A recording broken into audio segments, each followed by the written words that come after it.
হয়ে যা এখনই আমার ঘর থেকে। তোর ছোট ভাই সরকারি চাকরি করে আর তুই এখনো বেকার। আর কখনো ঘরে ফিরে আসবি না।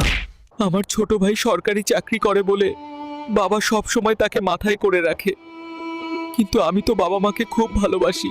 যত কষ্ট হোক না কেন, বাবা মায়ের সামনে একদিন আমার ছোট ভাই থেকেও সফল হয়ে দাঁড়াবো। তখন বাবা আমাকেও নিয়ে গর্ব করবে। হাল্ক, তোর বাবা খুব অসুস্থ, উনি এখন হাসপাতালে আছে, তুই তাড়াতাড়ি আয়। কি? আমি এখনই যাচ্ছি। স্যার, আমার বাবার কি হয়েছে? হাল্ক সাহেব, আপনার বাবার হার্ট নষ্ট হয়ে গেছে। উনাকে একটা হার্ট দিতে হবে, তার জন্য 20 লক্ষ টাকা লাগবে। ভাই, বাবার হার্টের জন্য 20 লক্ষ টাকা লাগবে। আমার কাছে তো এত টাকা নাই। তুই তো সরকারি চাকরি করিস, তোর কাছে তো অনেক টাকা, তুই দিয়ে দে না। বাবা এমনিও বুড়ো হয়ে গেছে, কিছুদিন পর এমনিও মরে যাবে। আর আমার এই কয়েক মাস ঘুষের টাকা কম আসছে, আমি 1 টাকাও দিতে পারবো না। স্যার, আমি টাকা জোগাড় করতে পারি নাই, কিন্তু আমি চাই আমার